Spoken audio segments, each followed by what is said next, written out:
Adhikari PA, his personal assistant Chandra, has been shot dead. नहीं आप हारे नहीं, आप हारे नहीं।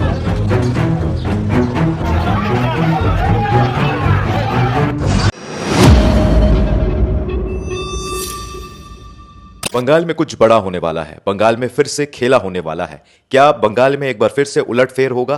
क्योंकि ममता बनर्जी ने यह दावा किया है कि वो इतनी आसानी से इस्तीफा नहीं देंगी, वो राजभवन नहीं जाएंगी, वो मुख्यमंत्री बनी रहेंगी। जहां दोस्तों 4 मई को जब गिनती शुरू हुई, बंगाल चुनाव की गिनती शुरू हुई, तो बहुमत भारतीय जनता पार्टी के फेवर में गया। बहुमत भारतीय जनता पार्टी को मिला। 207 सीट जो है भारतीय जनता पार्टी लेकर आई। लेकिन उसके बावजूद आज ममता बनर्जी प्रेस कॉन्फ्रेंस कह के ये कहती हैं कि वो राजभवन नहीं जाएंगी, वो इस्तीफा नहीं देंगी, वो किसी भी हाल में हार नहीं मानेंगी। वो ये दावा कर रही हैं कि भारतीय जनता पार्टी ने वोटों की चोरी की है, इलेक्शन कमीशन से मिलकर वोटों की चोरी की है, वोटों का घोटाला किया है। और आप देख रहे होंगे कि किस तरीके से लगातार विपक्ष ये आरोप लगाते आया है कि बार बार जिस राज्य में चुनाव होता है, चुनाव आयोग के साथ मिलकर भारतीय जनता पार्टी जो है वोटों की चोरी करती है। बंगाल में भी यही हुआ है। भारतीय जनता पार्टी ने वोटों का घोटाला किया है, घपला किया है और चोरी के बदौलत बंगाल में चुनाव जीता है। यह बात ममता बनर्जी और टीएमसी के समर्थक कर रहे हैं। उन्होंने एक आंकड़ा दिया है, उन्होंने साबित किया है कि किस तरीके से बंगाल में वोटों की चोरी हुई है। यहां दोस्तों उसके बाद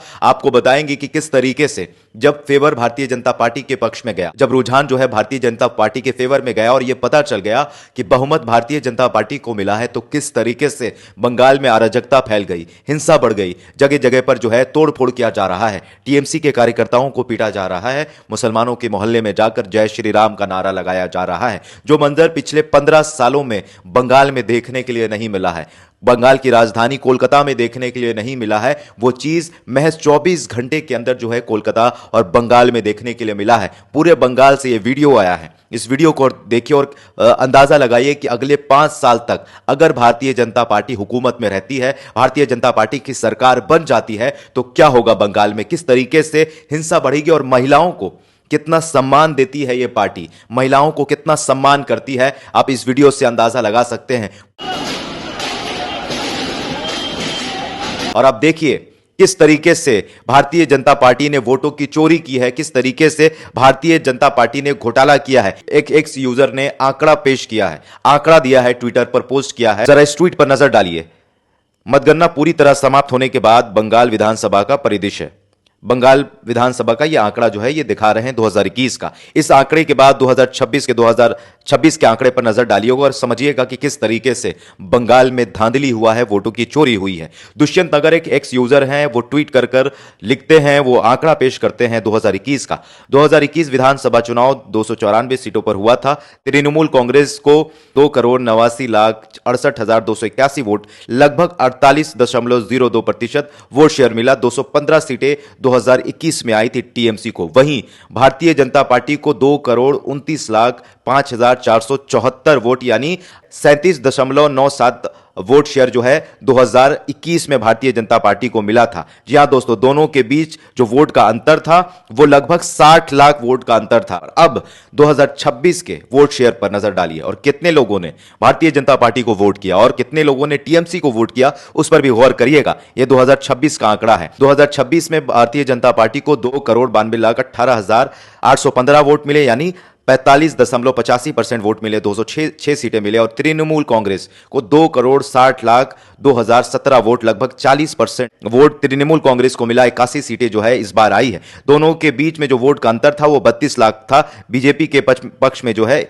ये वोट, इतना वोट आया है। बीजेपी ने लगभग 8% वोटों की बढ़ोतरी करी, जबकि टीएमसी का 7% जो है वोट शेयर गिरा है। अब इससे अंदाजा लगा सकते हैं कि किस तरीके से बंगाल में चुनाव हुआ है और कितना इलेक्शन कमीशन जो है फेयर रहा है इस बार के विधानसभा चुनाव में बंगाल में। इस आंकड़े से आप अंदाजा लगा सकते हैं कि कितना जो है बंगाल में वोटों की चोरी हुई है। इसलिए ममता बनर्जी जो है वो इस्तीफा नहीं दे रही हैं। इसलिए ममता बनर्जी जो है ये कह रही हैं कि भाई इतनी आसानी से इस्तीफा नहीं दूंगी, मैं सुप्रीम कोर्ट का दरवाजा खटखटाऊंगी। लेकिन दूसरी तरफ ये बात जब वो कहती हैं कि मैं सुप्रीम कोर्ट जाऊंगी और एक बार फिर से सुप्रीम कोर्ट का दरवाजा खटखटाऊंगी, तब कई एक्स यूजर जो हैं वो ट्वीट कर प्रतिक्रिया देते हैं सुप्रीम कोर्ट पर। वो कहते हैं कि सुप्रीम कोर्ट भी अब सुप्रीम कोर्ट नहीं रहा। जरा इस ट्वीट पर नजर डालिए। सुप्रीम कोर्ट के बाप में भी ताकत नहीं है कि बंगाल में इलेक्शन दोबारा करवा दे। पहले तो कोई ऑर्डर नहीं करेगा या सुनेगा तो उसे जज लोया का यह तस्वीर भेज दिया जाएगा। बेकार की बातें। खैर, देश बर्बाद करने में सुप्रीम कोर्ट का सबसे बड़ा हाथ है। जी हां दोस्तों, ये एक्स यूजर कह रहे हैं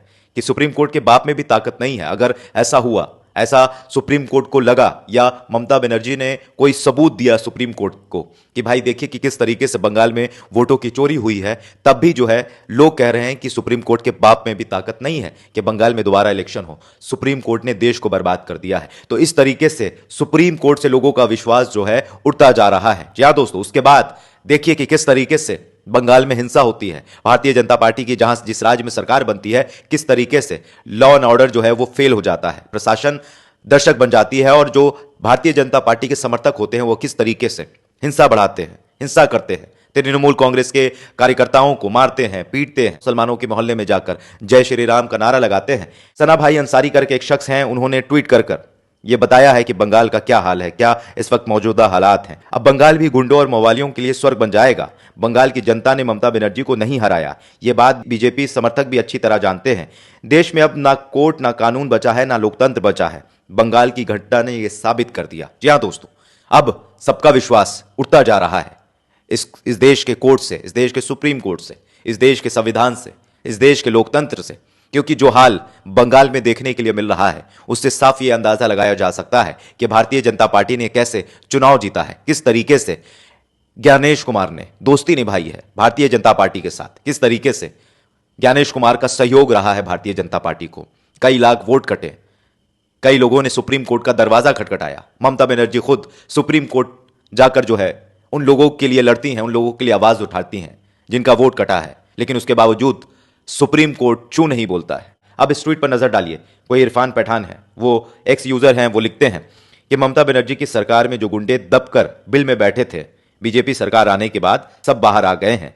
अब पश्चिम बंगाल में गुंडागर्दी और नंगा नाच हो रहा है। जय श्री राम धार्मिक नारा है या आतंकी नारा है? ये जय श्री राम का नारा लगाकर हर जगह तोड़ फोड़ कर रहे हैं। जी हां दोस्तों, पूरे बंगाल में यह देखने के लिए मिल रहा है कि किस तरीके से भारतीय जनता पार्टी के जो समर्थक हैं वो जय श्री राम का नारा लगाकर पूरे बंगाल में हुड़दंग मचा रहे हैं, तोड़ फोड़ कर रहे हैं, टीएमसी के कार्यकर्ताओं को मार रहे हैं।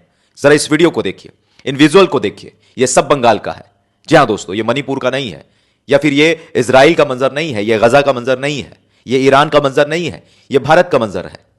इस भारत के बंगाल का मंजर है, जहां अभी अभी कुछ घंटे पहले भारतीय जनता पार्टी को बहुमत मिला है, उस राज का मंजर है। जो हाल मणिपुर में देखने के लिए मिल रहा था, वही हाल अब बंगाल में भी देखने के लिए मिल रहा है।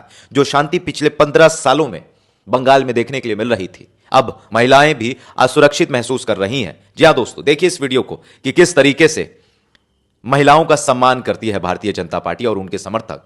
ये वीडियो जो है बंगाल का वीडियो है, और इस वीडियो में देखिए कि एक शख्स जो ममता बनर्जी के भेष में है, वो किस तरीके से ममता बनर्जी को चढ़ाता है। दरअसल उस महिला को बदनाम कर रहा है, उस महिला को चढ़ा रहा है जो पिछले 3 टर्म से संवैधानिक पद पर थी, मुख्यमंत्री थी। जी हां दोस्तों, ये भारतीय जनता पार्टी के समर्थक हैं, भारतीय जनता पार्टी के गुंडे हैं। किस तरीके से बंगाल में अराजकता फैला रहे हैं। बहरहाल, बंगाल को लेकर आपकी क्या प्रतिक्रिया है, हमारे कमेंट बॉक्स में जरूर बताइएगा।